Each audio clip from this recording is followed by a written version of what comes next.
Welcome to the motherfucking label. We're covering today's top boxing news. Okay, we'll start with this. Via World Boxing News, Teofimo to Zuffa. Teofimo Lopez made an appearance at Zuffa Boxing 03, leading to speculation that the former two-weight world champion will become Dana White's next big signing.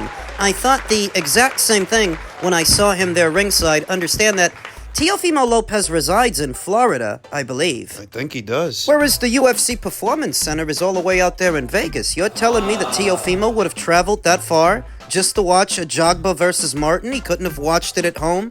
Or was he there on business? It would seem that the people at World Boxing News think it's more the latter than the former, and I thought the same thing. He's coming off that lopsided loss to Shakur Stevenson, in great need to rebuild. No longer a junior welterweight champion, not that he planned on staying at junior welter, because he didn't. Not that Zuffa Boxing has a junior welterweight division for him to fight in if he is going to go there. It all lines up a certain way. Because they don't have any junior divisions, any super divisions. They're sticking to the traditional 8, mostly. Say he goes over there to Zuffa, ink some kind of deal with them. What that would herald is the end of his existing top-ranked deal. Wouldn't be a top-ranked fighter anymore if he's over there. Well, he's wanted to get away from top rank for years, citing a lack of promotion, and I think money too.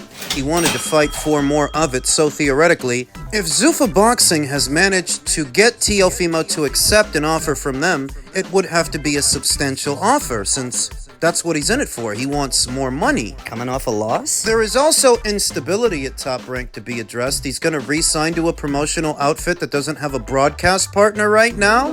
They don't have a place for you to fight, and you don't know if they're going to.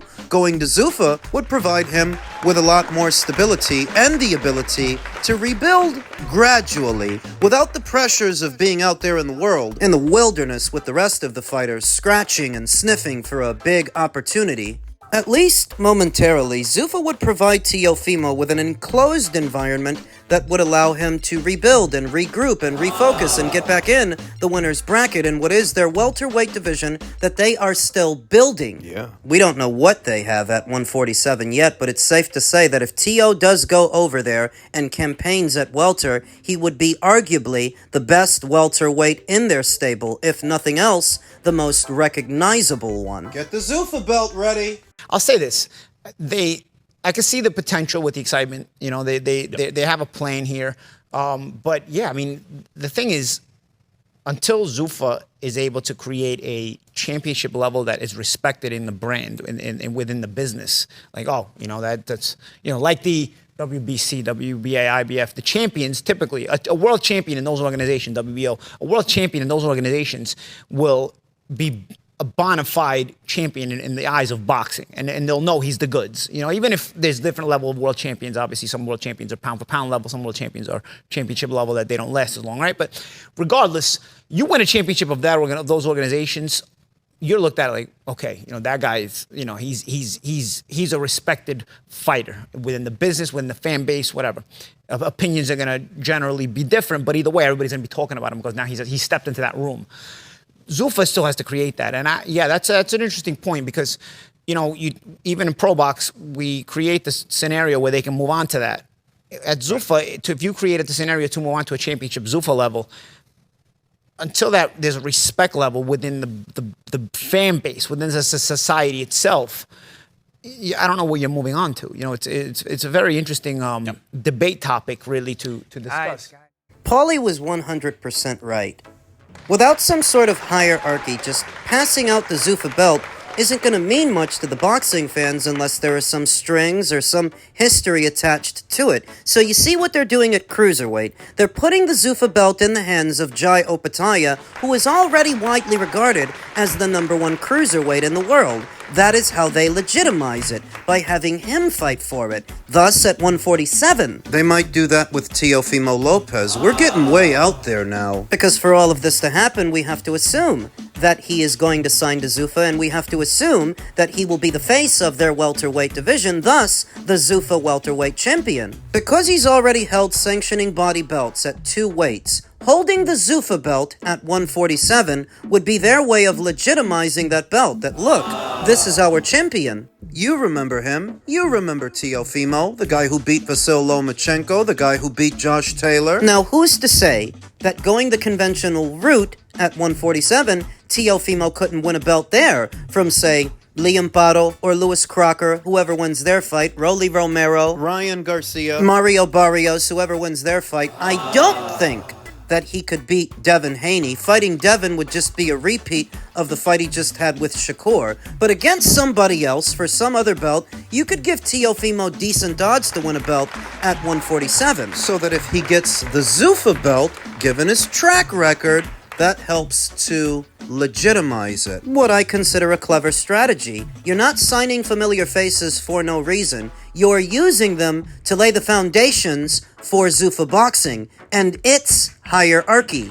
Men's super middleweight news per veteran boxing scribe Fernando Sabatini. Resendiz versus Charlo? According to what I found out, and what it seems to me, it's very likely that the fight they announce next Thursday or Friday will be Armando Resendiz versus Jermall Charlo, number 3 in the World Boxing Council's ranked standings in the super middleweight division. What do you think? Munguia turned down the fight? That's the story the junkies are singing. Jaime Munguia failed to come to an agreement with Armando after opening talks to fight on the May 2nd Benavidez versus Ramirez card in Las Vegas. In effect, missing out on his best chance to become a champion at a second weight, because I don't think he beats Oslees Iglesias of Cuba. I'm not sure if he beats Hamza Shiraz for the WBO, assuming Hamza wins it. I'm not sure that he can beat Christian Mabili, newly crowned WBC champion for the WBC. Whereas with Armando, who used to campaign in the middleweight division, he's similar enough to Jaime that he stands a chance, where you had to wonder, could Armando beat Jaime at his own game? Could he out-pressure the pressure fighter? Or does Jaime prove too experienced and does he end up beating him? It was in the air, but I guess we're not going to get the answer to that question. Enter two-weight world champion Jermall Charlo, who used to be a champion at 154, then again at 160. A couple of years ago, I would have heavily favored Jermall Charlo to win this fight because Jermall is a boxer-puncher. Armando is a pressure guy. The way it normally goes, boxer-punchers usually eat up pressure guys. Think Jaron Ennis versus David Evanezian, Roman Villa. It's that kind of stylistic matchup. The caveat here is that Jermall Charlo seems to have fallen on hard times. I don't know if these are psychological issues that he's been dealing with or substance abuse issues he's been dealing with, but he's got issues, and he's had them for years now. Maybe it's a bit of both. 34-0 with 23 knockouts, still an unbeaten fighter after all these years, after having lost all momentum in his career, all traction. Beating Armando Resendiz could get him some back. The question is, can he? Do you trust today's Jermall Charlo? Last in action in May of last year, opposite the ring, Thomas Cornflake Lamana, who Jermall stopped in the 6th round of a contest scheduled for 10. Needless to say, stopping Cornflake, The guy had already been stopped 3 times. it's not a statement win, let's put it that way. Whereas Armando Resendiz, he's coming off a statement win over former champion Caleb Plant in a fight that Caleb was favored to win. It was Armando that had his hand raised. With Armando, what you see is what you get. He's a pressure guy through and through. A pressure guy is what he is. Can he pressure Jermall Charlo? Jermall's got the style to beat him. Or at least he did once. I don't know about now. How is it that boxer punchers beat pressure fighters? For what reason does it often happen that way? Well, it's because pressure guys give him plenty of countering opportunities. Pressure guys are always coming forward, throwing punches and bunches, being aggressive and getting in front of the opponent to the point you can counter the hell out of these guys. If you've got the reflexes, Does Charlo? if you can create a bit of space, beat those feet to give yourself enough room to throw, Does Charlo? you can land big, land hard. And if you've got some pop, Does Charlo? you can do some damage. Boxer punchers aren't squirrely in the pocket like pure boxers. They don't crumble under pressure. They thrive in it. So an opponent who's going to stand right in front of them throwing punches and bunches, that's target practice. So of course, you need the sharpness, you need the reflexes, the timing. The night of the fight, Jermall Charlo will have been out roughly 1 year from the Cornflake Lamana fight. That was the only fight that Jermall Charlo has had in the last 2 years. Before that, he had a fight with Jose Benavidez in late 2023. That was the only fight that he had that year. Didn't fight at all the year before that. Only fought once the year before that, and only once the year before that. See, Jermall Charlo hasn't been that active in the last 5-6 years, so you have to question how sharp is he going to be. That there may have been a time where you could have favored him to win this fight, but right now, It's not quite clear. if your reaction time and your reflexes aren't on point, under the pressure a pressure fighter brings, what's going to happen? You're going to be like a deer in the headlights. You're going to be flustered. They're making the fight too rough for you, not giving you enough time to think if you're not on point. Do you guys think that Jermall Charlo is on point right now? It's not a rhetorical question, it's a legitimate one.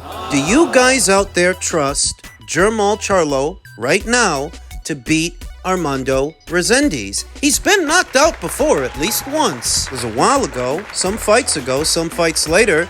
Do you trust Jermall to do the same thing? Veteran boxing scribe Fernando Sabatini believes this is the fight that's going to get announced this upcoming Thursday or Friday, whenever they do it. We'll see. Elsewhere in the world of boxing, as it pertains to the Mayweather versus Tyson exhibition match that World Boxing News says is not confirmed, despite reports that Floyd Mayweather and Mike Tyson's exhibition is done, WBN understands that's not the case. Once the event is fully arranged, only Floyd Mayweather and Mike Tyson can confirm it. Any other reports remain unverified. What other reports? Some tenuous reports out there stating the event will go down April 25th in the Democratic Republic of the Congo. No way it's actually happening, according to veteran boxing scribe Mike Coppinger. I have to agree, that location for that fight. Two names, like Floyd and Mike, fighting out there. Who is supposed to be paying for it? April's actually not that far away. Be cutting it kind of close without an official announcement. They would have all of March and most of April to promote the show. Not that it would need all that much promotion with two names like Floyd and Mike. Theoretically. But they would have all of March to promote it, most of April. The fact that we're not hearing more about this proposed show, you have to understand word travels fast in the sport of boxing. Everybody kind of knows a guy that knows a guy, even if you don't know Floyd and you don't know Mike. What about the undercard fighters? Now, one of them could have relayed some information to a member of the media, making the story a lot more concrete. The fact that it still isn't, and it was announced all the way back there in September of last year. It's been that long. Fight between these two going down in the Democratic Republic of the Congo. Who's supposed to be paying for it? Who's putting it together? It would take a lot of money. I would think it would take a lot of money to get Mike Tyson in the ring with Floyd. Mike just made millions on Netflix. His time is money. He doesn't really need it. He's got plenty of it, but if you want his time, it's going to cost you money. I think the same applies to Floyd, who right now needs money. We know what's going on with him. What else is interesting? It's not like we've seen training footage of either Mike Tyson or Floyd Mayweather in preparation for this event. Doesn't look like camp has officially started. Maybe it'll start in March? So Floyd would have scheduled two of these sort of novelty fights very close together in succession. Mike Tyson, theoretically, in April, then Mike Zembides over the summer months.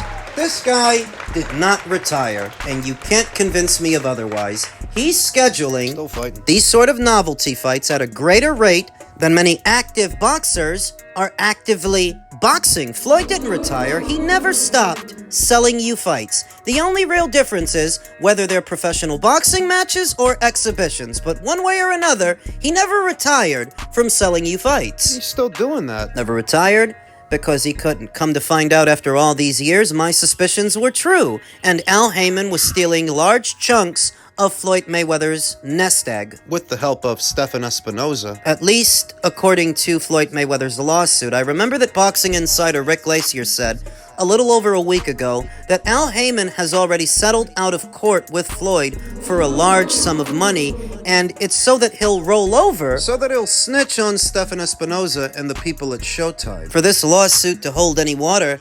I think that Floyd would need him to. You'd need Al Heyman's testimony. It's a very bizarre situation when you think about it. You're saying that Al Heyman, with the help of Stefan Espinoza and Showtime, stole your money, but it's not Al Heyman you're going after in the lawsuit. It's Stefan Espinoza and Showtime. Because they helped Al steal your money. So what are you trying to get from them? The rest of it?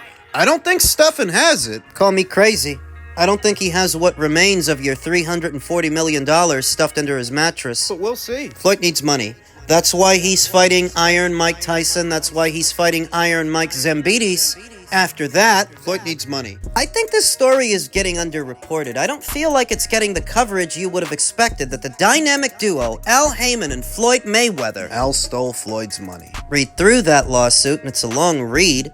That's the gist of it. And it's almost like the story's not getting the coverage you would have expected because people don't want to believe it, that someone who achieved as much in boxing as Floyd could go broke just like any other broken down boxer, being the highest paid. The top earning boxer in the history of boxing was not enough to absolve Floyd of the same fate that so many other boxers suffered, because he's not what he made himself out to be. What he presented to me and you was little more than a caricature. I think people don't want to believe it. Money Mayweather was just a character, a puppet really, and Al Heyman was the puppeteer. Everything out of Floyd Mayweather's mouth was likely something Al Heyman coached him to say. I think the story's underreported because I think a lot of people are in awe of what it means. I don't want to believe it. You said that your legal team asked Showtime to see the books, and they told you and your team the books were lost in a flood? So what are you living in, the 1800s? What kind of cockamamie explanation is that in what is the digital era? You had a verbal agreement with Al Heyman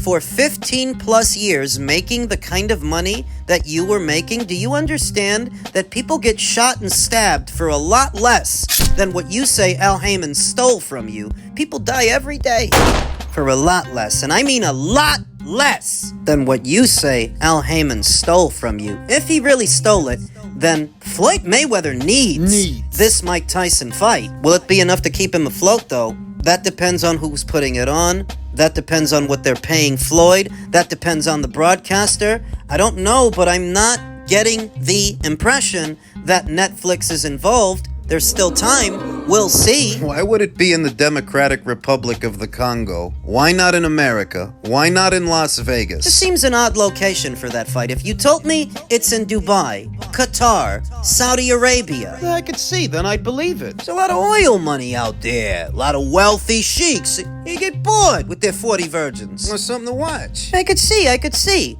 But in the Democratic Republic of the Congo, who out there has the kind of money that would bring Floyd and Mike to that region of the world? I just don't know. We'll see.